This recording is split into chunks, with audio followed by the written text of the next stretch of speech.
الحمد لله وكفى وسلام على عباده الذين اصطفى.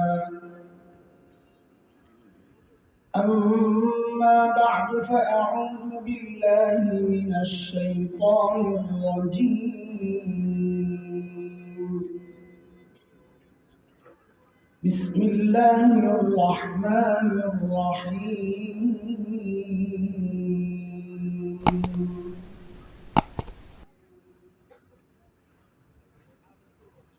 وقيضنا لهم قرناء فزينوا لهم ما بين أيديهم وما خلفهم وحق عليهم القول في أمم قد خلت من قبلهم من الجن والإنس إنهم كانوا خاسرين.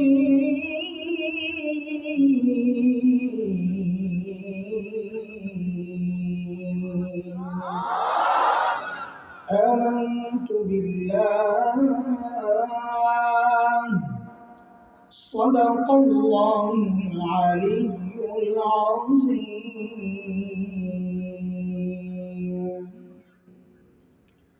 মাদ্রাসাতুর রহমাহ কর্তৃক আয়োজিত 3 দিনব্যাপী ইসলামী মহাসম্মেলনের আজকের প্রথম দিবসের আখরি অধিবেশনের সম্মানিত সভাপতি, উপস্থিত হযরত উলামায়ে কেরাম, মুরব্বিয়ানে আযম, দূর দূরান্ত থেকে আগত ইসলাম প্রিয় সুধী সমাজ, প্রিয় ছাত্র ভাইয়েরা, যুবক বন্ধুরা, পর্দার আড়ালের মা ও বোন, অনেক রাত হয়েছে। আসলে এত রাত পর্যন্ত আপনারা বসে আছেন, এটা আমার জন্য একটা কষ্টের। এই কষ্ট আমাদের সকলের নাজাতের ওসিলা যেন হয়। আমি বেশি সময় নেব না, আপনারা ভয় পাবেন না। অল্প কিছু কথা বলেই ছেড়ে দেব ইনশাআল্লাহ তাআলা। বলেন তো, আমাদের শত্রুকে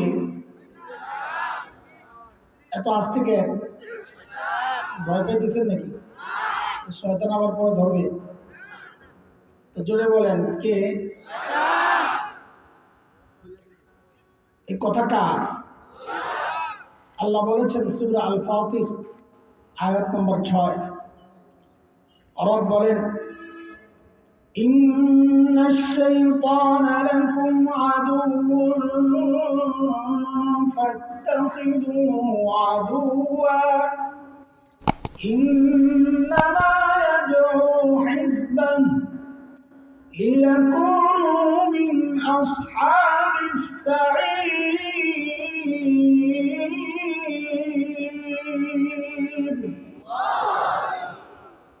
আল্লাহ বলেন, নিশ্চয়ই শয়তান তোমাদের শত্রু। আমি শত্রু বানাইলাম, তোমরা বন্ধু বানাইও না। তোমরাও শত্রু হিসাবেই তাকে মোকাবেলা করবা, না হয় সে দাওয়াত দিয়ে জাহান্নামে পৌঁছায়া দিবে। মূল কথায় ঢোকার আগে একটা বিষয় আপনাদের সাথে পরিষ্কার করি। বলেন তো, এখানে যারা বাবা আছেন, বাবা আপনারাই জবাব দিয়ে, এমন কোন বাবা আছেন যে তার সন্তানকে একটা বন্ধ কামরার মধ্যে আটকাইয়া দরজা জানালা সব লাগাইয়া দিয়া বিষাক্ত সাপ ভেতরে ছেড়ে দিবেন? এমন কোন বাবা আছেন? এটা সম্ভব? একজন বাবা তার সন্তানকে যতটা মহব্বত করে, আল্লাহ তাআলা তার বান্দাকে 1000 কোটি গুণ বেশি মহব্বত করে। বাবা যদি সন্তানের মহব্বতের কারণে সন্তানের সাথে বিষাক্ত সাপ ছেড়ে দিতে রাজি না হন, তো আল্লাহ তাআলার পক্ষে কি করে সম্ভব হইল যে বন্ধ দুনিয়ার ভেতরে বান্দাকে ঢুকাইয়া দিয়া ভেতরে বিষাক্ত সাপ ছেড়ে দিলেন শয়তান? প্রশ্ন আসে আপনাদের? শয়তান ছাড়া আল্লাহ আমাদেরকে দুনিয়ায় পাঠাইলে আমরা বেঁচে যেতাম না? আর এত বিপদ হইত। তো শয়তান কেন পাঠাইলেন? এর একটা অনেক কারণ আছে। আমার এত সময় আমি একটা বলে কথা আগাইতে হবে, তো একটা লাইন খুঁজতেছি কোন দিক দিয়ে আগাম। শেষ বেলা তো উড়াদুরা, দোকানে বেচা কিনা যখন শেষ হয়ে যায়, অল্প কিছু মাল থাকলে এগুলোরে ফুটপাতে পাঠায় দেয়। ওরা কি বলে, দেখালন ভাই চালন 10 টাকা 10 টাকা। এমন তো দেখালন ভাই চালনের টাইম কোন দিক দিয়ে যে ঢুকুম বুঝতেছি না। ছোটবেলায় আমরা খেলাধুলা করতাম, মাঝে মধ্যে ধরা পড়তাম।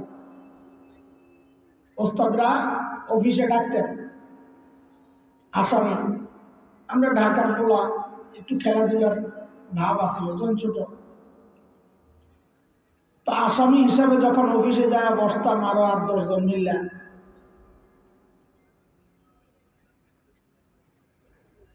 খেলাধুলা করতাম ঠিক, কিন্তু ক্লাসে তো বরাবর 1 নাম্বার।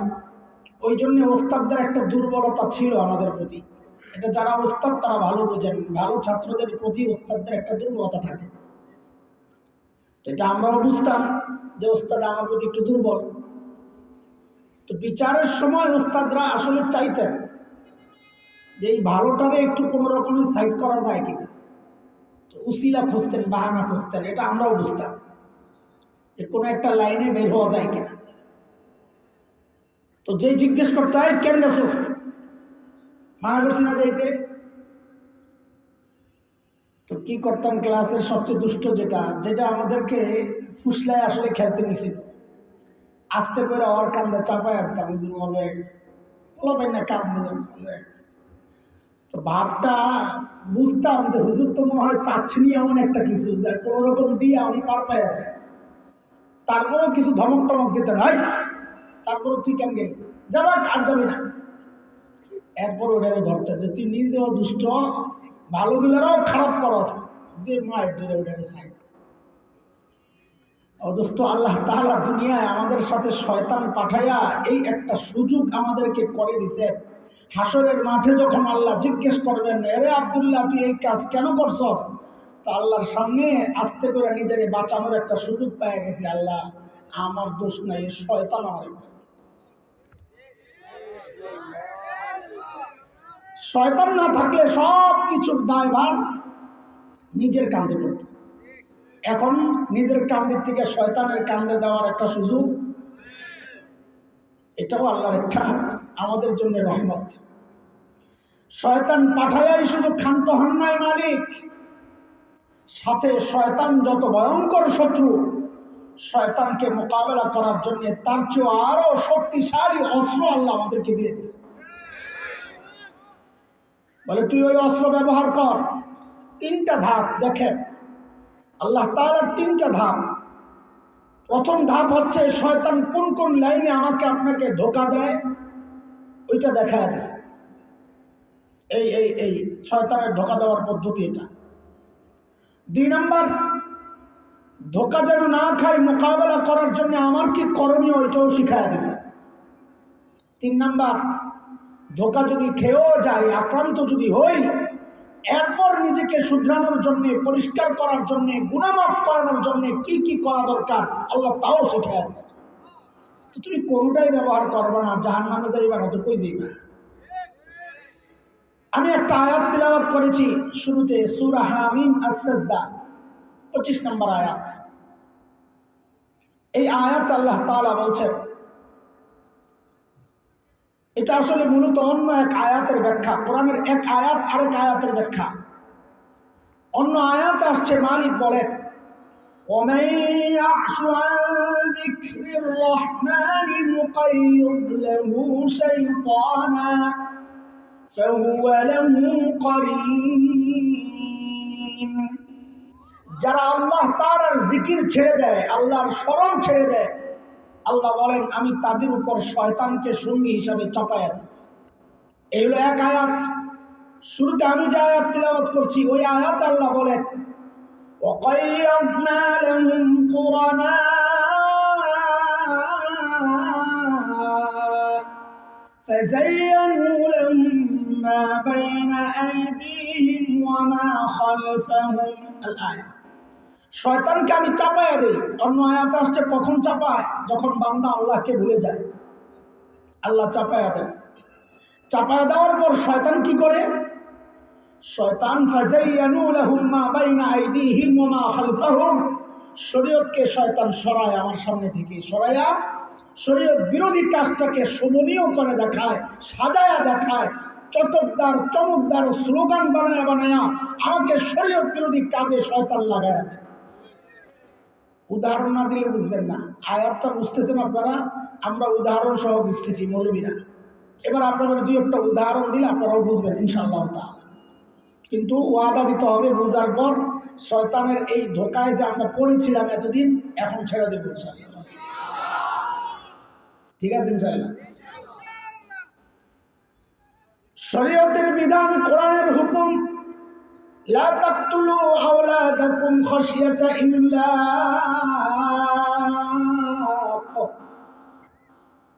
দারিদ্রতার ভয়ে সন্তান হত্যা করবা না।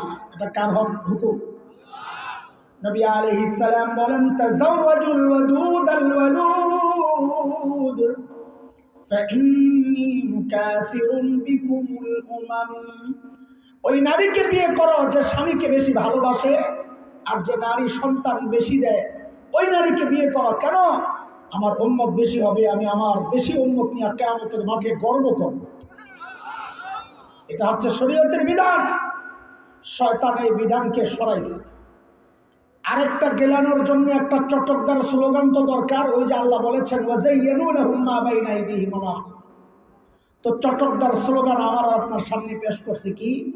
দুটি সন্তানের বেশি নয়, একটি হলে ভালো হয়। কথা ঠিক? এই কথা ঠিক এটা? উল্টা পাল্টা কথা। এই কথা ঠিক এটা? আবার দলিল কি দেয় জানেন? দলিল আবার দেয় কোরআন থেকে। এই জন্ম নিয়ন্ত্রণের দলিল দেয় কার থেকে? ইন্নামা আমওয়ালুকুম ওয়া আওলাদুকুম ফিতনাহ, নিশ্চয়ই তোমাদের মাল আর তোমাদের সন্তান ফিতনা। যেহেতু ফিতনা, কমায় আলো। এখন তো বলতে হয় যে বাটপার নাম্বার 1। কেন? খেয়াল করছেন আপনারা? ওলামায়ে কেরাম বুঝেন, আপনারা তো বুঝেন, এখন হুজুররা জানে কি বাটপারিটা করছে। খেয়াল করেন, আল্লাহ বলেছেন নিশ্চয়ই তোমাদের মাল আর তোমাদের সন্তান ফিতনা। আগে বলছেন মাল 1 নাম্বার, 2 নাম্বার হলো সন্তান। তো সন্তান ফিতনা হওয়ার কারণে যদি কম হইতে হয়, তো মালও তো ফিতনা। তোর ব্যাংকের অ্যাকাউন্টের টাকাগুলো সব করে দিয়ে দেয়, করে তুই সন্তান কমলো, কোনো সমস্যা নেই। শরীয়তের বিধানকে কিভাবে সরায়া শরীয়ত বিরোধী কাজকে আমার আপনার সামনে কিভাবে প্রকাশ করে দেখেন। শরীয়তের বিধান আল্লাহর হাবিব বলেছেন, কসসুস শারিব ওয়াফুল লুহা, মুসকাটো, দাড়ি ছাড়ো। মুসকাটো ওয়াদা মনে আছে? আগে ওয়াদা শুরুতে কি ওয়াদা করছিলেন মনে আছে তো না? আচ্ছা ঠিক আছে, মনে থাকলে নবী বলেন মুসকাটো। বলেন তো নবী কি বলেছেন? দাড়ি ছাড়ো না ছাটো? ছাড়ো, ছাড়ো, রেখে দাও। শয়তান শরীয়তের এই বিধানকে সরাইছে। সরাইয়া কি বানাইছে? ওই রেজারের যে সমস্ত কোম্পানি আছে এদের মাথায় ঢুকাইছে যে অ্যাড বানাইলে শরীয়ত যেটাকে বলছে ওটার উল্টা অ্যাড বানাইতে হবে। কি বানায়? এক যুবক রাস্তায় হাঁটে, খোঁচা খোঁচা দাড়ি, তার পুরা দাড়ি না, খোঁচা খোঁচা দাড়ি। মেয়েরা তার দিকে তাকায় না, আশেপাশে অন্যদিকে মুখ ফিরায় না। পোলায় চিন্তা করে, কিরে বেডিরা আমার দিকে তাকায় না কেন?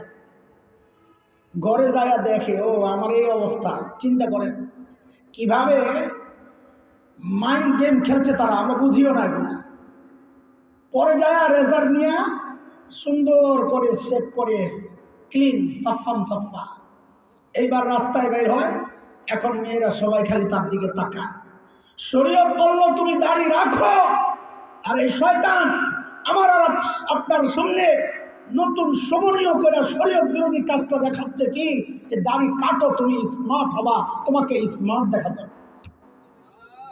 কিভাবে বুঝাবো আপনাদেরকে? এর দোস্ত একটু বলেন তো আপনারা, মানব ইতিহাসের সবচেয়ে স্মার্ট পুরুষের নাম কি? হ্যাঁ বলেন তো চিল্লায়া। সবচাইতে সুন্দর পুরুষের নাম কি? মুহাম্মদুর রাসূলুল্লাহ। আমার নবী কত সুন্দর ছিলেন, আল্লাহু আকবার। জানেন আপনারা কত সুন্দর ছিলেন? জানেন?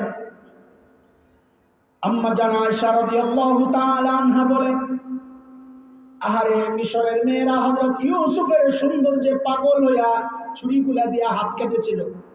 কোরআনের বর্ণনা সূরা ইউসুফ। وقطعنا أيديهم وقلنا حاش لله ما هذا بشرا إن هذا إلا ملك كريم। বলে এটা মানুষ না, এটা মানুষ না, এটা সম্মানিত ফেরেশতা, এত সুন্দর। আম্মা জান বলেন, মিশরের মেয়েরা যদি আমার হাবিবকে দেখতো তো ওই ছুরি দিয়া নিজেদের হাত কাটতো না, নিজেদের কলিজা টুকরা টুকরা করত। আমার নবী কত সুন্দর ছিলেন। কবি হাসান ইবনে সাবিত রাদিয়াল্লাহু আনহু, আরবের বিখ্যাত কবি, নবীর সৌন্দর্যে মুগ্ধ হইয়া কবিতা লিখতেছেন। وأحسن منك لم تر قط عيني وأجمل منك لم تلد النساء خلقت مبرأ من كل عيب كأنك قد خلقت كما تشاء। ওগো নবী, আপনার চেয়ে সুন্দর এই চোখ কোনোদিন কাউকে দেখে নাই। আপনার চেয়ে সুন্দর কোনো মা কাউকে জন্ম দেন নাই। আপনার দিকে তাকাইলে মনে হয় আল্লাহ আপনাকে সমস্ত ত্রুটি মুক্ত করে আপনার চাওয়া অনুযায়ী দুনিয়ায় পাঠাইছে। কি সুন্দর ছিলেন আমার নবী। এক কবি নবীর সৌন্দর্য বর্ণনা করতে যায় বলে, এটা আমার কাজ না, কারো পক্ষেই সম্ভব না। ইয়া সাহিবাল জামালি ইয়া সাইয়্যিদাল বাশার মিন ওয়াজহিকাল মুনীরি লাকাদ নাওয়ারাল কমর লা ইউমকিনুস সানাউ কামা কানা হাক্কুহু বা'দা খুদা বুজুর তুই কিসসা মুখতাসার। ও সৌন্দর্যের বরপুত্র, আপনার চেহারার দিকে তাকাইলে মনে হয় ওই চাঁদ আপনার চেহারার আলো দিয়ে আলোকিত হয়েছে। আপনার প্রশংসা আমি কেন, কারো পক্ষেই বলা সম্ভব না। শেষ একটা কথা বলি, আল্লাহর পরে আপনি সবচাইতে সম্মানী। দোস্ত, নবীর সৌন্দর্য বর্ণনা করলে রাত শেষ হবে, এটা আমার উদ্দেশ্য না। এইবার জানতে চাই, আমার নবী যে এত স্মার্ট ছিলেন, এত সুন্দর ছিলেন, কারণ জানেন আপনারা? জানেন না রে, কারণ জানে না। কারণ হচ্ছে নবী আমেরিকান জিলেট রেজার আছে না, ওটা দিয়ে সকালে একবার, দুপুরে একবার, রাত্রে ঘুমের আগে একবার, প্রতিদিন 3 বার শেভ করতেন। এত আসতে না বুঝলি। এইবার মহব্বতের সাথে বলেন তো, নবী এত সুন্দর ছিলেন দাড়ি কেটে না রেখে? দাড়ি কেটে না রেখে? তো তোমাকে কে বললো দাড়ি কাটলে স্মার্ট হয়? কে বললো? কে বললো? কে বললো? আকাইয়াদনা লাহুম কুরানা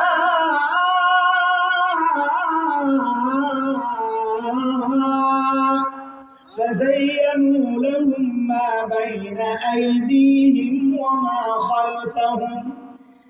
আমি একটা একটা করে শোনাই যতক্ষণ মনে চায়, কিন্তু আমি যেদিকে তাকাই শুধু দেখি এটাই, যে এইটা শরীয়তের ওই আয়াতের সাথে সাংঘর্ষিক। শরীয়তের বিধান হচ্ছে সূরা নূর আয়াত 30-31, কুল লিল মুমিনিনা ইয়াগুদ্দু মিন আবসারিহিম ওয়া কুল লিল মুমিনাতি ইয়াগুদ্দুনা মিন আবসারিহিন্না। নবী মুমিন নারী পুরুষকে আপনি জানায়া দেন তারা যেন দৃষ্টি অবনত করে।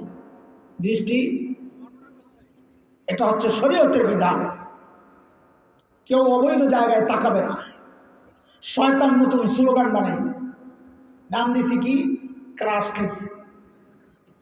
কিরে এখন তোরা কিচ্ছু বুঝছ না তো, কথা কম। কি খাইছে? লা হাওলা বল, লা হাওলা ওয়ালা কুওয়াতা ইল্লা বিল্লাহ। শরীয়তের বিধানকে কিভাবে উপহাস করা হচ্ছে, আরেক বেঈমান হওয়ার জন্য এগুলোই তো যথেষ্ট। শরীয়তের বিধান হচ্ছে ফানকিহু মা তাবা লাকুম মিনান নিসাই মাসনা ওয়া সুলাসা ওয়া রুবা ফাইন খিফতুম আল্লা তুকসিতু ফিল ইয়াতামা ফানকিহু মা তাবা লাকুম মিনান নিসাই মাসনা ওয়া সুলাসা ওয়া রুবা ফাইন খিফতুম আল্লা তা'দিলু ফাওয়াহিদা। হুজুররা রেডি নেই? শরীয়তের বিধান হচ্ছে বিয়ে করবা দুইটা। কথাগুলো আমার বলতে ইতস্ত লাগতেছে, কেন? শয়তান এমন চক্রান্ত করছে, আপনাদের মিজাজ এমন নষ্ট করছে যে এখন আমার বলতেও ইতস্ত লাগতেছে, কিন্তু বলতে হবে, এটা বাস্তবতা। শরীয়তের বিধান হচ্ছে বিয়ে করবা দুইটা, না হয় তিনটা, না হয় চারটা। কয় যদি ইনসাফ করতে না পারো ফাওয়াহিদা, তাইলে একটা। অথচ দেখেন এই নোংরা সমাজের অবস্থা দেখেন, শয়তান অপপ্রচারের মাধ্যমে শরীয়তের বিধানকে কিভাবে কুঠারাঘাত করেছে। এখন একাধিক বিয়ে যদি কেউ করে, সমাজে তার মতো এত চরিত্রহীন আর দ্বিতীয় আর কেউ নেই। অথচ এই মানুষটা চারজনের সাথে পরকীয়ায় জড়ান, ওটা অপরাধ না, অপরাধ হলো বিয়ে করে, সব শেষ। কয়টা বুঝাবো আপনাদেরকে? 16 বছর 18 বছর বয়স নির্ধারণ করেছে বিয়ের জন্য। গ্রামে গঞ্জে এরকম বাচ্চাদের বিয়ে হইলে যায় প্রশাসন যায় বিয়ে বন্ধ করে। করে কি করে? ছেলেরও গ্রেফতার করে না, মেয়েরও গ্রেফতার করে না, বাবা মারও গ্রেফতার করে না, কাজীরও গ্রেফতার করে না, গ্রেফতার করে মিয়াজি সাহেব বিয়ে কেন করে? ওরা হামলাটা কই চালাইতে চায় একটু বোঝা দরকার আমাদের। অপরাধ বুঝি বিয়ে করাইছে যে হুজুরে হুজুর, বাবা মা কেন বলে এগুলো কিচ্ছু বলে না, কাজী কেন লেখলো তার কোনো অপরাধ নাই, সব অপরাধ হুজুরের। অথচ এই বাচ্চাটা 15 বছরে পার্কে পার্কে ঘুরে, এটা অপরাধ না। 16 বছরে সে ফ্ল্যাটে ফ্ল্যাটে সময় দেয়, এটা অপরাধ না। অপরাধ হচ্ছে শরীয়তের বৈধ বিধান যখন পবিত্র বিবাহ বন্ধনে আবদ্ধ হয়। এটা আল্লাহ আগেই জানায় রাখছেন, ওয়াকাইয়াবনা লাহুম কুরানা فزينوا لهم ما بين أيديهم وما خلفهم। কয়টা শোনাবো? শুনতে থাকেন। শরীয়তের বিধান হচ্ছে সূরা নূর আয়াত 31, ওয়ালা ইউবদিনা যিনাতাহুম। ও মায়েরা যদি শুনেন, একটু ভুল বুঝেন না, আমারে আমরা আপনাদের হিতাকাঙ্ক্ষী, আমাদেরকে ভুল বুঝার কোনো কারণ নাই। মানুষ না বুঝে শত্রু মনে করে। আমি তো লাঠি দিয়ে বাড়ি দিছি, তোমার লাঠি দিয়ে বাড়ি দিছি আমি, কিন্তু কেন দিছি তুমি তোরা বুঝলাম না। আরে তোমার শরীরে তো সাপ উঠতেছে, আমি তো সাপে মারতেছিলাম, তুমি মনে করছো তোমার বাড়ি দিছি। এখন ওলামায়ে কেরামকে মানুষ ওই কারণেই শত্রু মনে করে, অথচ আলেমরা নিজেদের জীবন বাজি রেখে উম্মতকে জাহান্নামের আগুন থেকে বাঁচাইতে চাচ্ছে। এটাই তো অপরাধ না? এটাই তো অপরাধ। হায় হায়। শরীয়তের বিধান হচ্ছে ওয়ালা ইউবদিনা যিনাতাহুন্না, নারীরা যেন তাদের সৌন্দর্য প্রকাশ না করে। শরীয়তের বিধান সৌন্দর্য প্রকাশ। খেয়াল করে শরীয়তের বিধানকে কিভাবে সরাবে তারা? ওই যে বলেছিলাম চটকদার স্লোগান বের করছে। স্লোগান কি? লাক্স চ্যানেল আই সুন্দরী প্রতিযোগিতার বিশাল বিশাল সাইনবোর্ড। এই সমাজের কথা বলছি, এগুলো তো ভালো লাগে না, খালি জমিনের নিচের কথা আর আসমানের উপরের কথাই তো দরকার আমাদের, তাই না? কেন আসমানের উপরে তো ফেরেশতার কথা, জমিনের নিচে মুর্দারের কথা, মাঝখান দিয়ে তো আমি বাচ্চা গেলাম, আমারই কিছু কয়েন না। এই জন্যই তোমরা খালি কবরের রস শুনতে চাও আর আসমানের উপরের কবর শুনতে চাও, তাই না? বুঝি আমরা, কিন্তু করবো কি ভাই? বলতেই হবে, মাঝখানের কথা তোমার বলতেই হবে। আয় খোদা, শরীয়তের বিধান হচ্ছে ওয়ালা ইউবদিনা যিনাতাহুন্না। বিলবোর্ডে চটকদার স্লোগান লাগাইছে কি? অদেখা তোমায় দেখিয়ে দাও। দেখেন নাই আপনারা? অদেখা তোমায় দেখিয়ে দাও। হায় হায় হায়, ওই স্লোগান যেদিন আমি সর্বপ্রথম দেখছি, সর্বপ্রথমে আমার এই আয়াতের দিকে নজর আসছে, ওয়ালা ইউবদিনা যিনাতাহুন্না। আল্লাহ বলে সৌন্দর্য প্রকাশ কইরো না, আর এরা বলে খালি সৌন্দর্য না, এতদিন পর্যন্ত ল্যাংটা হয়ে চলছ। ও ভাই, সুন্দরী প্রতিযোগিতায় পর্দানশীল নারীরা অংশগ্রহণ করে না, ন্যাংটা বেরিয়ে যায়। তো ন্যাংটা তো আগেই ন্যাংটা, হেরে আবার কোথাছে ও দেখা তোমায় দেখিয়ে দাও, এখনো যা খোলো নাই ওগুলাও খোলো। শরীয়তের বিধান হচ্ছে সৌন্দর্য প্রকাশ করবে না, আর এরা আমার বোনকে ন্যাংটা করাইয়া রাস্তায় নামাইতে চায়। কথা বল ঠিক? এখন আরেকটা কথা বলবো, আরো কঠিন। শয়তান এই স্লোগান দিয়া ফ্যাশন ফ্যাশন ফ্যাশনের স্লোগান দিয়া শয়তান এখন বোরকা দিয়াও পর্দাবিহীন কাজ করায়, শরীয়ত বিরোধী কাজ করায়। কি দিয়া? কি দিয়া? এটা শুনতে অনেকের ভালো লাগবে না, কিন্তু বোরকা দিয়াও শরীয়ত বিরোধী কাজ করায়। কেন? কারণ এখন সমাজের যে সমস্ত বোরকাগুলো আছে ওগুলা দিয়ে সৌন্দর্য গোপন হয় না, ওপেন হয়। হ্যাঁ হ্যাঁ, কথা বলে। এই সাজসজ্জা এটা কিসের জন্য? বোরকা তো সাজসজ্জার জন্য না, আরে বোরকা তো সৌন্দর্য প্রকাশের জন্য না। বোরকা আল্লাহ বলেছেন বোরকার উদ্দেশ্য মেয়েরা যেন তাদের সৌন্দর্য প্রকাশ না করে। টাইট ফিট বোরকা, মাঝখানে ফিতা লাগায় টানা, ও বোন রাগ করেন না, শুনতে খারাপ শোনা যাইতে পারে, কিন্তু হাদিসের কথা, কিয়ামতের আগে নবী বলেছেন হিন্না কাসিয়াতুন আরিয়াত, এমন মেয়ে আসবে যারা পোশাক পরেও উলঙ্গ থাকবে।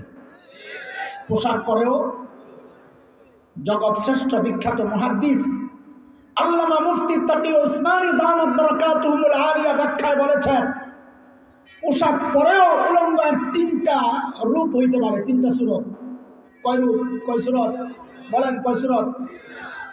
এক নাম্বার, নারী পোশাক পরেছে কিন্তু তার সতর খোলা, বুক খোলা, হাত খোলা, পেট খোলা, পিঠ খোলা। বলে তুমি তো মনে করতেছো তুমি পোশাক পরছো, কিন্তু শরীয়ত বলে না তুই পোশাক পইরাও ন্যাংটা। দুই নাম্বার, ওই যে নেত্রীর শাড়ি, ফিনফিনে শাড়ি, শরীর দেখা যায়, শুনতে খারাপ শোনাচ্ছে, শ্রুতিকটু আমি বুঝতেছি, তাও আমার শরীয়তকে তুমি কাটছাট করছ, ওইটা তো আমার সহ্য হয় না। এই জন্য কথা শ্রুতিকটু হইলেও, শুনতে খারাপ লাগলেও তো আমাকে বলতে হবে, শরীয়ত তো বাঁচাইতে হবে।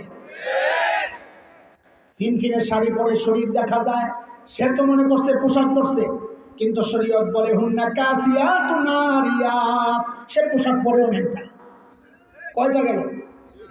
তিন নাম্বার, মুফতি তকি উসমানীর কথা, আমার কথা বললে আমার গাইলেন, আমি আরেকজনের কথা নকল করতেছি।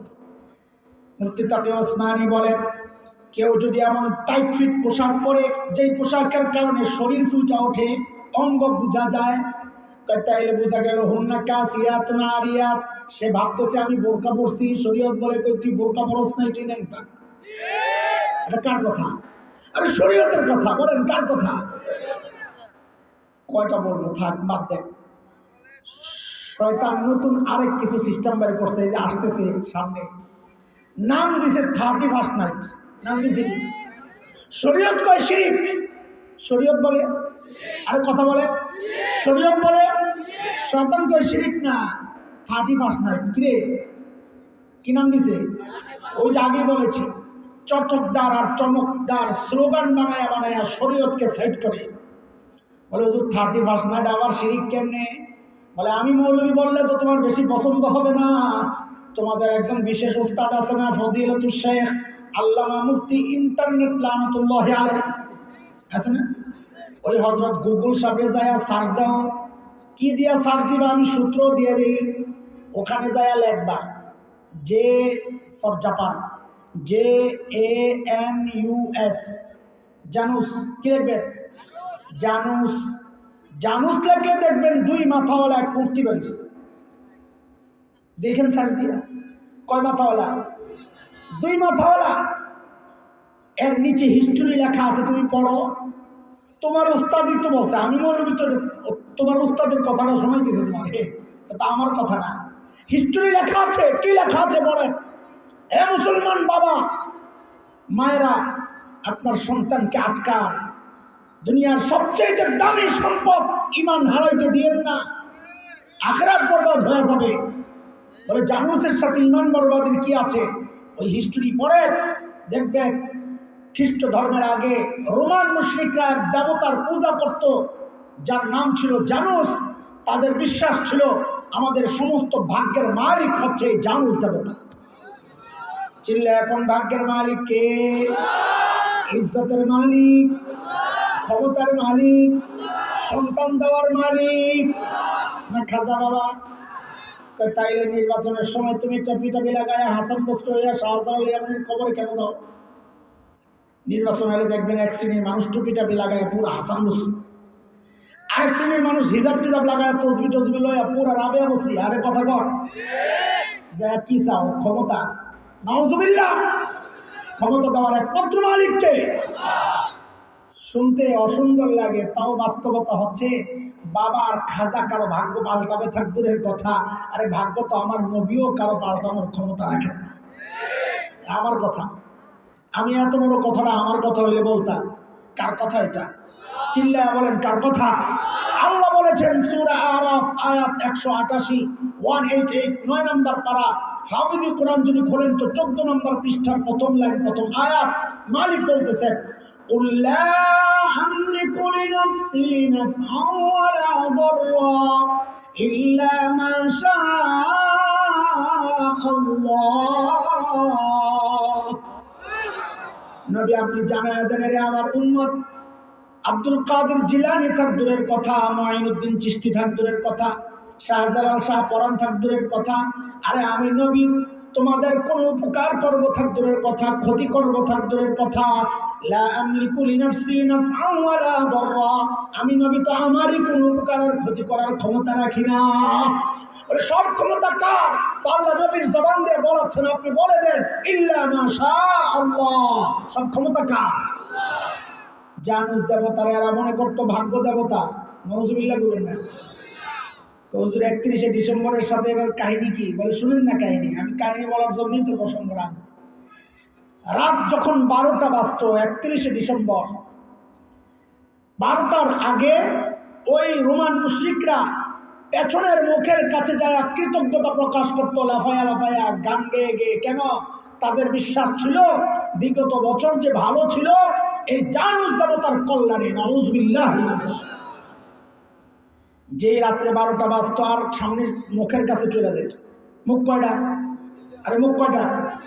রাত্রে 12টার পরে সামনের মুখের কাছে যায় প্রার্থনা করতো। কেন? কারণ তাদের বিশ্বাস ছিল এখন প্রার্থনা করে যদি মঞ্জুর করানো যায়, জানুস দেবতারে খুশি করা যায়, তো আমাদের আগামী বছরটাও মঙ্গলের যাবে। নাউজুবিল্লাহ। চিন্তা করছেন? আল্লাহ বলে শিরিক, শরীয়ত বলে শিরিক, শয়তান বলে এটা শিরিক না, এটা 31 নাইট উদযাপন। এরপরে যায় বৈশাখ। চেতনার নামেও শয়তান আমাকে আপনাকে দিয়ে শিরিক করায়, শরীয়ত বিরোধী কাজ শিরিক করায়, অথচ স্লোগান পাল্টায় নাম দিছে বাঙালি চেতনা। নাম দিছি কি? কথা বলে নাম দিছি কি? বাঙালি চেতনা। পয়লা বৈশাখ সূর্য ওঠার আগে প্রয়াত কবি সুফিয়া কামালের প্রতিষ্ঠিত সংগঠন ছায়ানট শিল্পী গোষ্ঠী, তাদের উদ্যোগে রমনা বটমূলে শুরু হয় বৈশাখী বরণ অনুষ্ঠান। জানেন আপনারা? হায় হায় হায়, ওখানে বৈশাখ রবীন্দ্রনাথের গান দেওয়া শুরু করে, এসো হে বৈশাখ শুরু করে। কি করে? আহারে মুসলমান, কেমনে বুঝাবো? কি করে তুমি রবীন্দ্রনাথের সাহিত্য চর্চা যারা মোটামুটি জানেন করেন, আমরা মৌলবিতার এত কিছু জানি না, আপনারাই জানেন। রবীন্দ্রনাথের গানের মূল উপজীব্য বিষয় ছিল দুইটা, হয় প্রেমের কবিতা লেখত অথবা প্রার্থনার কবিতা। এসো হে বৈশাখ এসো, এটা প্রেমের কবিতা নয়, এটা প্রার্থনার কবিতা। রবীন্দ্রনাথ প্রার্থনা করতেন এক আল্লাহর কাছে। মাথা নাড়ে। কার কাছে? দেবদেবীর কাছে। কার কাছে? সে বৈশাখের পূজা করত, সে প্রকৃতির পূজারী ছিল, বাতাসের পূজা করত, সে বৈশাখের পূজা করে, সে শীতের পূজা করত, গরমের পূজা করত, সূর্যের পূজা করত, গাছগাছালির পূজা করত, নদীর পূজা করত। ভগবানের শেষ নাই, মাবুদের শেষ নাই। তো বৈশাখকে আহ্বান করছে। আমি একটা শ্লোক শোনাই শুধু ওই গানের, পুরোটা ব্যাখ্যা দিলে রাত যাবে এক গানের উপর। একটা লাইন শুধু শোনাই বুঝানোর জন্য। আরে মুসলমান, তুমি কোন দিকে ছুটছ? ওই গানের একটা লাইন হচ্ছে অগ্নি স্নানে সূচি হোক ধরা। মানে কি? অগ্নি আগুন স্নান গোসল সূচি পবিত্র ধরা পৃথিবী হোক তো হোক। মানে কি? বৈশাখকে আহ্বান করা হচ্ছে, ও বৈশাখ তুমি আসো, তুমি আইসা আগুন দিয়া এই ধরাকে পৃথিবীকে গোসল করায়া পবিত্র করো। আহারে মুসলমান, মুসলমান তো পবিত্র হয় ওযুর মাধ্যমে, মুসলমান তো পবিত্র হয় গোসলের মাধ্যমে, মুসলমান পবিত্র হয় তায়াম্মুমের মাধ্যমে, মুসলমানের আত্মা পবিত্র হয় তওবা আর ইস্তিগফারের মাধ্যমে। আগুন দিয়ে পবিত্র হওয়া এটা মুসলমানদের বিশ্বাস না, এটা তো হিন্দু ধর্মাবলম্বীদের বিশ্বাস। আমরা কারো ধর্ম বিশ্বাসে আঘাত দিতে চাই না, উস্কানিও দিতে চাই না, কিন্তু আমরা যা বলতে চাচ্ছি এটা বোঝার চেষ্টা করে। অন্য ধর্ম মানুষ তারা পালন করে করুক, আমাদের কোনো বাধা নাই, বিপত্তি নাই, আপত্তি নাই, কিচ্ছু নাই। যার মতো যে তার ধর্ম আদায় করবে, এটা বাংলাদেশ, এটা বাংলাদেশ, যার যার ধর্ম সে আদায় করতেছে। কিন্তু আমাদের আপত্তির জায়গাটা বুঝতে হবে। আপত্তির জায়গাটা হচ্ছে ভিন্ন ধর্মের কৃষ্টি কালচার নাম পাল্টাইয়া বাঙালি চেতনার স্লোগান দিয়া মুসলমানের সন্তানকে গেলাইতে চাইলে আলেম হিসাবে প্রতিবাদ করা তো আমার ইমানি জিম্মাদারি। এরপর চলে আসে ঢাকা ইউনিভার্সিটির চারুকলা ইনস্টিটিউটের কাছে, ওখানে একটা মিছিল হয়, মঙ্গল শোভাযাত্রা, গাজীপুর থেকে বের হয়নি, আল্লাহ বাঁচাইছে আপনাকে, মাশাআল্লাহ। একটু ধরে দেওয়া যায়, বুঝাইয়া দেওয়া যায়, শুনে সমাজের রঙে রঙে শয়তান রূপ পাল্টাইয়া শোভনীয় কইরা শরীয়ত বিরোধীদেরকে শোভনীয় কইরা দেখাচ্ছে, আর আমরা ওদের মধ্যে গলে গেছি। আমরা যদি আপনাদেরকে ধরায় না দিই কেমনি বুঝবেন বলেন? রাগ করতেছে, আপনি রাগ করলে কি আমি থেমে যাবো? আমি তো আসছি আল্লাহকে খুশি করার জন্য, আপনি রাগ করলে কি খুশি হইলে কি? আমার কাজ বলে যাওয়া। চারুকলা ইনস্টিটিউটের সামনে একটা বিশাল মিছিল বের হয়, নাম হলো মঙ্গল শোভাযাত্রা। কি নাম? আপনারা দেখেছেন কিনা ছবিতে? মঙ্গল শোভাযাত্রার সামনে বিশাল এক পেশার মূর্তি দেখছেন? আচ্ছা, মানুষের মিছিলের মধ্যে পেশা এলো কেন? আমার প্রশ্ন। উত্তর দেন, আমরা চুপ হয়ে যাব। আপনারা উত্তর দেন, আমরা চুপ হয়ে যাব। উত্তর না দিলে আমরা বলতেই থাকবো। পেশা আসলো কেন? পেশা বাঙালি, বাইরের দেশের পেশা টেশা হয় না। আরে দোস্ত, ভাষার পরিবর্তন এটা মানুষের জন্য আল্লাহর নিয়ামত। ওমিন আয়াতিহি খালকুস সামাওয়াতি ওয়াল আরদি ওয়া ইখতিলাফু আলসিনাতিকুম ওয়া আলওয়ানিকুম। আমেরিকার কুত্তা ডাক দেয় ঘেউ, ভারতের কুত্তা ডাক দেয় মেও, বাংলাদেশের কুত্তা ডাক দেয় হাম্বা। না সব কুত্তার ডাক এক? হ্যাঁ, জীবজন্তুর ডাক এক, তাদের কথা এক, ভাষা এক। ভাষার পরিবর্তন এটা মানুষের বৈশিষ্ট্য। তাহলে মানুষের, বাঙালি মানুষের মিছিলের মধ্যে পেঁচা আসলো কেন? ওই তথ্য বাইর করতে গেলেই তো গোমর ফাঁস হয়ে যায়, তখন হুজুরের মুখ খারাপ। হুজুর খারাপ, এটা এটা উগ্র হুজুর, উস্কানি দাতা হুজুর। আমারে তুমি উস্কানি দাতা কও আর উগ্র কও, ভাই আমার ভাইকে তো ইমান বেঈমান হওয়া থেকে আমাকে বাঁচাইতেই হবে, তাকে তো সতর্ক আমাকে করতেই হবে, এটা আমার ইমানই জিম্মাদারি। বলে পেঁচা এলো কেন? ওই হিন্দুদের আকীদা বিশ্বাস পড়তে গেয়া এটার গোমর বের হয়ে গেছে। ওই যে রোমান মুশরিকদের যেমন বিশ্বাস ছিল জানুস দেবতা হচ্ছে ভাগ্য দেবতা, হিন্দুদের বিশ্বাস হচ্ছে লক্ষ্মী দেবী হচ্ছে মা, লক্ষ্মী দেবী হচ্ছে তাদের ভাগ্য দেবী। সব ভাগ্যের মালিক হইল লক্ষ্মী দেবী, তাদের বিশ্বাস। লক্ষ্মী দেবীর স্বামীর নাম হচ্ছে বিষ্ণু দেবতা। লক্ষ্মী দেবীর ছেলে নাই, মেয়ে ছিল 6টা, তাদের বিশ্বাস। এগুলো আমাদের কথা না, তাদের ধর্মগ্রন্থে আছে, জিজ্ঞেস করেন। লক্ষ্মী দেবীর মেয়ে ছিল 6টা, পদ্মা, পদ্মালয়া, ইন্দিরা, শোভা, কমলা, রমা। লক্ষ্মী দেবীর 6 মেয়ের নাম। হিন্দুদের বিশ্বাস হচ্ছে লক্ষ্মী দেবীর বাহন হচ্ছে পেঁচা। এইবার ওই যে হুজুরদের পরিভাষায় বলতে হয় সুগ্রা কুবরা মিলাইয়া নতিজা বাই করেন। দেখেন কি হয়, পেঁচা আসলো কে? বলে পেঁচা হচ্ছে লক্ষ্মী দেবীর বাহন। বলে লক্ষ্মী দেবীকে? বলে মঙ্গলের মালিক, ভাগ্যের মালিক। বলে মিছিলের নাম কি? বলে মঙ্গল শোভাযাত্রা। সবগুলোর মিলান।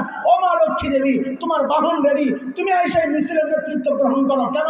কারণ আমরা আশা করি তুমি এই মিছিলের নেতৃত্ব গ্রহণ করলে আমরা যারা এই মিছিলে অংশগ্রহণ করেছি আমাদের আগামী বছরটা মঙ্গলের হবে। ও মুসলমান, কেমনি বুঝাইলে বুঝবা?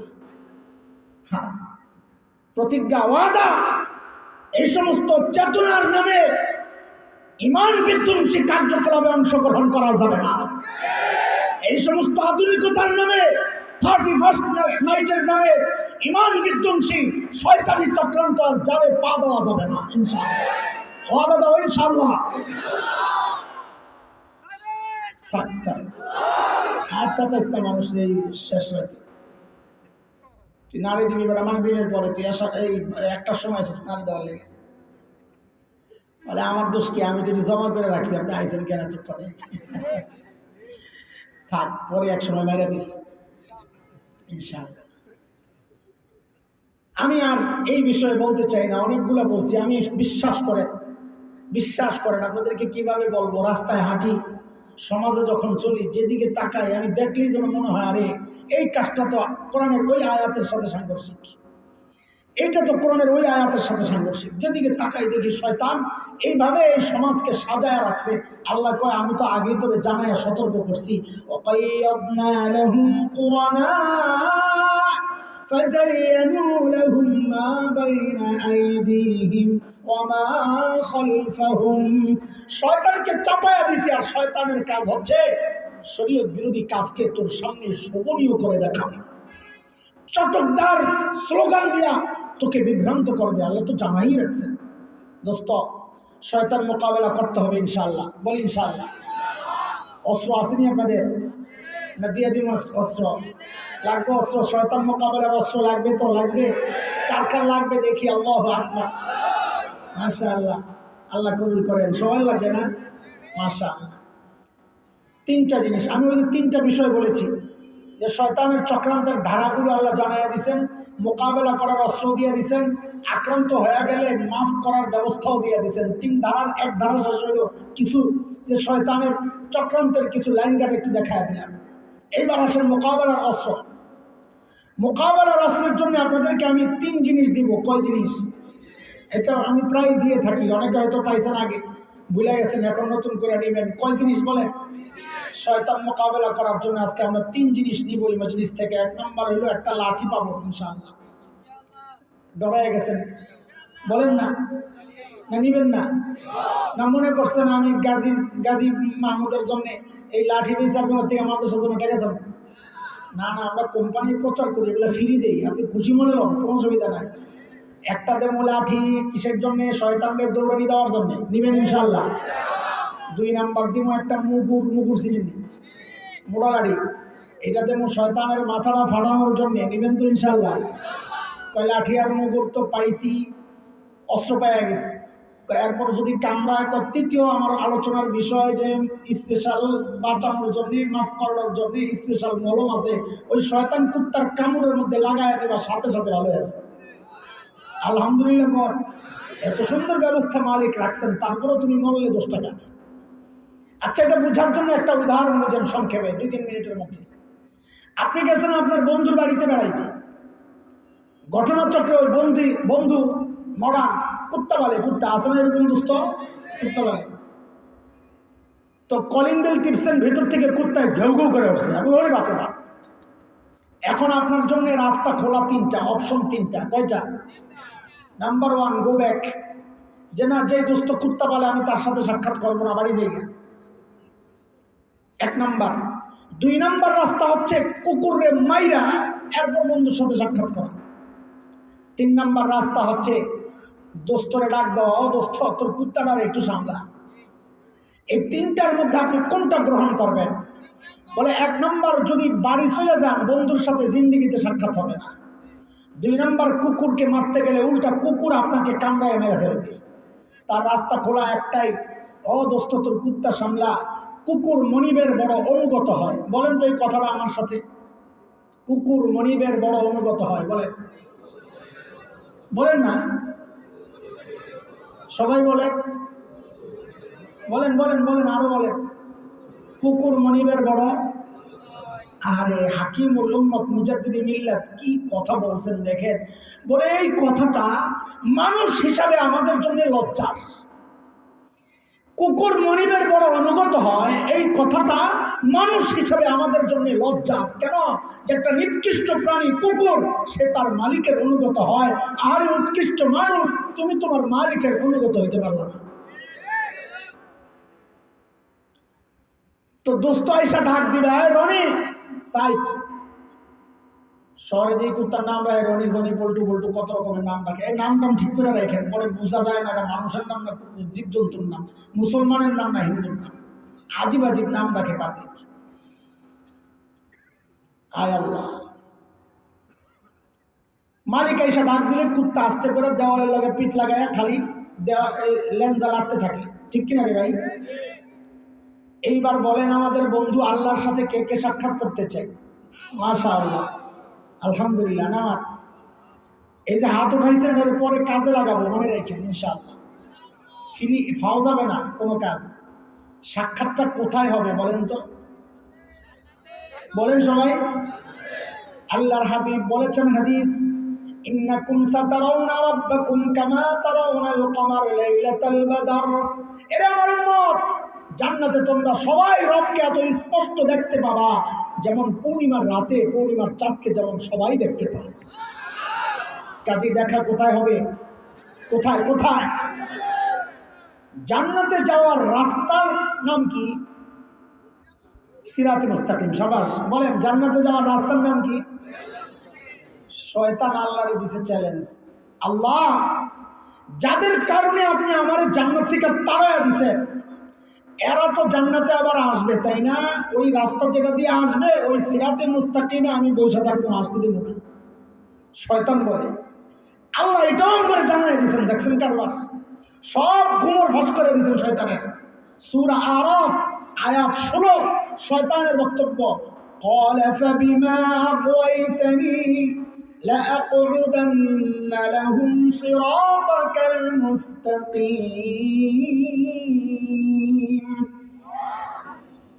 তাহলে জান্নাতে যাওয়ার রাস্তায় জান্নাতের সামনে কুত্তা বসা, তাহলে দোস্তের বাড়ির সামনে কে বসা? আমি বলবো কুত্তা, আপনারা বুঝবেন শয়তান। আমি বলবো কামড়াইছে, আপনারা বুঝবেন গুনাহ করাইছে। মনে থাকবে ইনশাআল্লাহ। বলেন তো জান্নাতের বাড়ির সামনে কে বসা? কুত্তা বসা। কে বসা? এখন আপনার জন্য রাস্তা খোলা কয়টা? 1 নম্বর, না আমি আল্লাহর সাথে সাক্ষাৎ করুন না, গেলে তো শয়তানে আমারে ধরবো। তো ইমানদার এটা বলতে পারে না। ইমানদার তো শুরুতেই হাত উঠাইছে, আল্লাহর সাথে সবাই সাক্ষাৎ করতে রাজি, মনে আছে না? কাজে ওটা বাদ। 2 নম্বর, বলে তাইলে আমি শয়তান কুত্তারে মারবো, মাইরা তারপরে দেখা করতে যাব। বলে দোস্ত এত সোজা না, কারণ ওই কুত্তা তো তুমি দেখো না। না দেখছেন শয়তান? শয়তান কুত্তা দেখা যায় না, কথা কার? আরে বলেন না, কার কথা? আল্লাহ বলেছেন সূরা আরাফ আয়াত 27 পারা 8 হাফিজে কোরআন পৃষ্ঠা নম্বর 12। মালিক বলেন, ইন্নাহু ইয়ারাকুম হুয়া ওয়া কাবিলুহু মিন হাইসু লা তারাউনাহুম। নিশ্চয়ই শয়তান আর তার সাঙ্গপাঙ্গরা তোমাদের কেমন ভাবে দেখে, তোমরা কিন্তু দেখো না। কাজে শয়তান দেখা যায় না, কথাটা। শয়তান কয় তোরা আমারে মারতে যাবি না, তো করলে আমি কানামাছি বউ খেলবো। কানামাছি বউ, কানামাছি বউ বুঝে? চোখ বন্ধ করে দেয়, ওদিক দিয়ে ধরতে গেলে দেয় এদিক দিয়ে গুতা, এদিক দিয়ে ধরতে গেলে এদিক দিয়ে দেয় গুতা। ঠিক আছে কথা? ঠিক শয়তান যেন এই কথাটাই বলেছেন। আল্লাহ তাও জানাইয়া দিয়েছেন সূরা আরাফ আয়াত 17, সুম্মা লাআতিয়ান্নাহুম মিন বাইনি আইদিহিম ওয়া মিন খালফিহিম ওয়া আন আইমানিহিম ওয়া আন শামাইলিহিম ওয়া লা তাজিদু আকসারাহুম শাকিরিন। শয়তানকে আমি চারদিক থেকে হামলা করবো, তুই কেমনি আমারে মারবি? তোর তো সব বান্দা, তুই তো আমার দেহস না। কাজী 2 নম্বর রাস্তা হোক বা রয়েছে আর কয়টা? কুত্তার মালিকরে ডাক দেওয়া, মনে আসেনি? কুত্তার মালিকরে ডাক দেওয়া, ও দোস্ত তোমার কুত্তা সামলাও। আল্লাহরে ডাক দিবেন, ও আল্লাহ তোমার কুত্তা সামলাও, শয়তান সামলাও। এই ডাকটা দিবেন আরবি দিয়া। আল্লাহর কথা বলবেন কি দিয়া? ডরায়েন না, বাংলায়ও কওয়া যায়।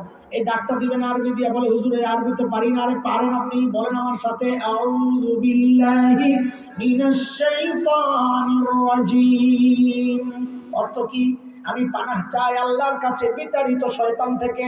এটা হলো বিস্তারিত অর্থ, আমি এটার সংক্ষেপ অর্থ বানাইছি। দোস্ত তোমার কুত্তা সামলাও। আউযু বিল্লাহর অর্থ কি? বলেন না, বলেন না। দোস্ত তোমার। আর আল্লাহর ওয়াদা, আমার কোন বান্দা যদি শয়তান আমারে ডাক দিয়েই বসে, ইন্না ইবাদি লাইসা লাকা আলাইহিম সুলতান। শয়তান আমার কোন বান্দা যদি আমাকে ডাক দেয়, ওই শোন, ওই বান্দার উপর তোর কোনো কর্তৃত্ব চলবে না, কারণ সে আমার রহমতের আওতায় চলে আসছে। আল্লাহর সাথে সাথে ডাক দিবেন। হুজুর পেস তো লেগে রয়েছে। কি পেস? ওই শয়তান দেখলে না শয়তানের মালিকরে ডাক দেবো, কুত্তা দেখলে না ডাক দেবো। আপনার কইলেন কুত্তা দেখা যায়, লাগেই পেস। পেসও আমি লাগাই, সুডাই আমি। হ্যাঁ, তো শুনেন, শয়তান যে সিরাতে মুস্তাকিমে বসে না বসে না আপনি কেমনি বুঝবেন? আপনার সামনে, আল্লাহর সামনে শয়তান বাধা হয়ে গেছে, কেমনি বুঝবেন? যদি দেখেন আপনার গুনাহ করতে মনে চাচ্ছে তো বুঝবেন শয়তান কিন্তু আয়া পড়ছে। তো এখন কি দরকার? তো এখন আউযুবিল্লাহর লাঠিটা আছে, ওদের দিয়ে দৌড়ানি দিই। লাঠির নাম কি? লাঠির নাম কি? তার মানে কি, গুনাহ করতে মনে চাইলে বেশি বেশি কি করতে হবে? কি করতে হবে? কিন্তু শুনেন, আউযুবিল্লাহর লাঠি দিয়া যখন শয়তানকে দৌড়ানি দিবেন, শয়তান সামনা পর্যন্ত যাবে। কুত্তার একটা স্বভাব হলো দৌড়ানি দিলে স্পিডে দৌড় মারে, সামনে যায় হাত পাও চারটা দিয়ে হাত ব্রেক করে, করে আবার পিছনের দিকে তাকায় আপনি কি করতেছেন। যদি দেখে আপনি দাঁড়ায় রয়েছেন, সারেও দাঁড়ায় এলেন জড়া লাগবে। আর যদি দেখে আপনি ব্যাক করতেছেন, সারেও পিছনে পিছনে আস্তে আস্তে আইব। কথা ঠিক কিনা? শয়তান কুত্তারে যে আউযুবিল্লাহ লাঠি দিয়ে দৌড়ানি দিয়েছেন, কুত্তা তো পালাবে ঠিক, কিন্তু একটু পরে কিন্তু আবারও আসবে। বলে আসলো কি আসলো না, কেমনে বুঝবো হুজুর? যদি দেখেন ওই গুনাহ আবারও করতে মনে চায় তো বুঝবেন কুত্তা কিন্তু আবার আইছে। রাখ রাখ, আর তুই আর তোর লেগে মুগুরটা আছে, হুজুর দিয়া গেছে, মুগুরটা লইবেন না, একটু লাগবে মুগুর। তো পড়েন সাথে সাথে লা হাওলা ওয়ালা কুওয়াতা ইল্লা বিল্লাহিল আলিয়্যিল আযীম। এটা হলো শয়তানের মাথা বাড়ানোর মুগুর। এটা পড়বে না, শয়তান থাকবে না। কেউ কেউ মনে মনে চিন্তা করতেছেন, হুজুর এটা পড়েও দেখছিস তারপরেও গুনাহ করতে মনে চায়। দোস্ত, এটা পড়ার পরেও যদি গুনাহ করতে মনে চায় বুঝবেন এটা শয়তানের কাম না, শয়তান পালাইছে। এটা কার কাম? পড়ে হলো ভণ্ডবীরের কাম। বলে ভণ্ডবীর কোথেকে আইলো আবার? ভণ্ডবীর থাকে খানকায়, আর তোমার কাছে একটা খাঁচার ভিতরে ভণ্ডবীর আছে, ওটার নাম হইল নফস। ওটার নাম কি? ওটারে সাইজ করবে কি দিয়া? ওটারে সাইজ করতে হবে আল্লাহওয়ালা বুজুর্গ আলেমদের সোহবতে আইসা। আল্লাহওয়ালা আলেমদের সোহবতে আসো, বেশি বেশি নফস সাইজ হয়ে যাবে ইনশাআল্লাহ তাআলা। যদি কামড় খায়া যায় লাঠি দিয়ে বাড়ি দেওয়ার আগে ডরাইস না, ব্যবস্থা একটার পরে একটা আছে, তুই একটারই তো প্রয়োগ কর। শুরুতে হইলে মোকাবেলা করতে হবে, ষড়যন্ত্রের জালে ফেলবো না পা। এরপরেও যদি দেখি পড়ার সম্ভাবনা, আউযুবিল্লাহ লা হাওলা বইনা নিজেরে কোনো রকমে বাঁচাবো, এরপরেও যদি আক্রান্ত হই তো কোনো সমস্যা নাই, একটা স্পেশাল মলম আছে, লাগাইয়া দিবেন, সাথে সাথে কুত্তার কামড় ভালো হয়ে যাবে। নিবেন মলম ইনশাআল্লাহ। মলমের নাম কি? তওবা আর ইস্তেগফার। আরে মলমের নাম কি? বলে কোন কোম্পানি লাগাইবেন মলম? আমি আপনাদের সহজ একটা কোম্পানির নাম দিই, বাবার কোম্পানির মলম। কোন কোম্পানি? ওটা পছন্দ হয় না। আর ওটা খাজা বাবা নামিয়া, বাবা আদম আলাইহিস সালাম জান্নাত থেকে যখন ভুল করে আয়সা দুনিয়ায় যে মলমটা লাগাইছেন, আমি ওটার নাম দিয়েছি বাবার কোম্পানির মলম। পড়েন সাথে সাথে, রব্বানা যালামনা আনফুসানা ওয়া ইল্লাম তাগফির লানা ওয়া তারহামনা লানাকুনান্না মিনাল খাসিরিন। আরো অনেক কোম্পানি আছে, এত কোম্পানি এত রাত্রে বলার সময় নাই। আপনার একটা সহজ বুদ্ধি দেই, আপনি ফার্মেসিতে যাইবেন, কোম্পানির অভাব নাই, একটা লাগাই দিলে বলে হুজুর ফার্মেসি করবো, মানে গাদা কোরআন শরীফ। ফার্মেসির নাম কি? ফার্মেসির নাম কি? ফার্মেসির ভিতরে কোম্পানির অভাব নাই। এক চাচা দাঁড়ায় গেছে, হুজুর একটা কিসে? এতক্ষণ যা বুঝলাম এটি তো সব বিদেশি কোম্পানির মলম, মানে আরবি, আমি তো আরবি জানি না। চাচা আপনি দেশি কোম্পানিরটাই লাগাই দেন, ভালো হয়ে যাবে। বলে এটা আবার কোনটা? হাত তুইলা বলবেন আল্লাহ আমি ভুল করছি, তুমি মাফ করে দাও। এটার নাম কি? এটা কি? আরে বলেন না। আখেরি কথা, আখেরি কথা, মনোযোগ দিয়ে শুনেন, শেষ কথা। একটু ডোজ শুনবেন না, কয়বার লাগাইবে? শেষে আন্দাজে আন্দাজে কয়বার লাগাই এখন মুসিবতে পড়েন আবার। হ্যাঁ, আল্লাহু আকবার। বলে হুজুর কয়বার লাগাবো? বলে গাদা, এটারে কি ভ্যাকসিন করে মলম মনে করছো? না স্কয়ারের মলম মনে করছো? না এরোস্টো ফার্মা, স্কেপ হেলথ কেয়ার, না ইনসেপ্টা, না জার্মানি না আমেরিকা? এটা আরশে আজিমের মলম। আল্লাহু আকবার। এই মলমের পাওয়ার আলাদা, পাওয়ার আলাদা। বলে কেমন পাওয়ার? বলে আমি কি বলবো, কোম্পানির জেনারেল ম্যানেজার মুহাম্মদুর রাসূলুল্লাহ সাল্লাল্লাহু আলাইহি ওয়াসাল্লামকে জিজ্ঞেস করো, নবী বলেছেন আমাদেরকে। বলে কয়বার লাগাবা? বলে কামড় কয়টা খাইছো আগে ওইটা বল। কয়বার না, কামড় খাইছিস কয়টা, মানে গুনাহ করছিস কয়টা? একজন দাঁড়ায় গেছে, আমি খাইছি 100 কামড়। নবী আলাইহিস সালামের পক্ষ থেকে আসছে পরামর্শ, তুই একবার লাগায়া দে, 100 কামড় ভালো হয়ে যাবে। আরেকজন বলে আমি খাইছি 1 লক্ষ কামড়, তুইও একবার লাগা, ভালো হয়ে যাবে। আরেকজন বলে আমি খাইছি 1 কোটি কামড়, বলে তুই একবার লাগা, ভালো হয়ে যাবে। আরেকজন বলে আমি খাইছি 100 কোটি কামড়, বলে তুইও একবার লাগা, ভালো হয়ে যাবে। সুবহানাল্লাহ। এটা কেমন কেমন লাগে না? গুনাহ করছি 50 বছর, একবার তওবা করলে সব মাফ। এটা কেমন কেমন লাগে না? তা আখরি এই কেমন কেমন লাগে ওইটারও একটু বুঝাইয়া দিই। শোনো, কম্পিউটার চালাও না? কম্পিউটার চালাও না? এক কোম্পানিতে চাকরি করো, কোম্পানির কাজ হলো তুই খালি বৈশা বৈশা খ্রিস্টান নামগুলো লিখবি। কিনা খ্রিস্টানদের নাম লিখবি। তো তুমি লেখো, প্রতি বছরে লেখছো 1,00,000 কোটি নাম। কত নাম? 50 বছর চাকরি করে লেখছো কয় কোটি নাম? 50 লক্ষ কোটি। কত বলেন না চিল্লায়, কত? কোম্পানি থেকে অর্ডার আসছে, একটা নাম ডিলিট করে দাও। সিস্টেম কি? একটা ক্লিক করে ডিলিট টিপ দিলে একটা গায়েব। কোম্পানি থেকে অর্ডার আসছে 10টা নাম ডিলিট করে দাও, তো 10টা ক্লিক করে ডিলিট টিপ দিলে 10টা গায়েব। ঠিক আছে কথা? কোম্পানি কয় রে ভুল হয়ে গেছে, নাম তো লেখা দরকার ছিল মুসলমানের, তুই লেখছস এতদিন খ্রিস্টানের, সবটি মুস। কি করতে কইছে? লেখছে কয় বছরে? বুঝলেন কয় বছরে? এখন কি কয়, সবগুলা মুছা ফেলতে। সিস্টেম কি কয়? ডিলিট টিপ দিয়ে উপরে একটা লেখা আসবে, অল ডিলিট অপশন। কি আসবে? আচ্ছা বলেন তো, অল ডিলিট টিপ দিলে কয়টা গায়েব হয়? সব। লেখছে কয় বছরে? মুছতে লাগছে কতক্ষণ? আল্লাহু আকবার কও। আরে দোস্ত, আমার আর তোমার হাতের বানানো কম্পিউটারে যদি অল ডিলিট অপশন থাকে, এক টিপ দিয়ে আমলনামার সমস্ত গুনাহ মাফ করানো যায়। এক টিপ দিয়ে যদি ওই কম্পিউটারের সমস্ত কাজ মোছা যায়, তাহলে আমার আর তোমার মালিকের ক্ষমতা কি কম্পিউটারের চেয়ে দুর্বল হয়ে গেল? আমার আর তোমার মালিক কি অল ডিলিটে টিপ দিতে পারেন না? পারেন, শুধু পারেন তাই না? আরেকটা খবর শোনো, শেষ খবর। ওই যে কম্পিউটারে লেখছিল খ্রিস্টানের নাম, মোছার পর অটোমেটিক এই নামগুলো কি আবার 50 লক্ষ কোটি মুসলমানের নাম কি অটোমেটিক লেখা হয়ে যাবে? কোনো অপশন আছে এরকম? কোনো সফটওয়্যার বেরিয়েছে এরকম যে অটোমেটিক নামগুলো পাল্টাইয়া 50 লক্ষ কোটি মুসলমানের নাম হয়ে যাবে? আছে। আমার আল্লাহ কয় আমার কাছে আছে। আল্লাহু আকবার কর। আরে বান্দারে, তুই গুনাহ করছস 50 লক্ষ কোটি, তওবা করছস, আমি সব মাফ করে দিছি। কিছু আমল করছস, যে কয়টা গুনাহ তুই করছিলি, আমি গুনাহগুলারে সরায়া ঠিক ওই কয়টা নেকি তোর আমলনামায় ঢুকায়া দিব। আরে কই পাইলেন কথা? বলে ভাই কথা একটাও আমার না কোরআনের সূরা ফুরকান। কোন সূরা? সূরা ফুরকান। মালিক বলেন, ইল্লা মান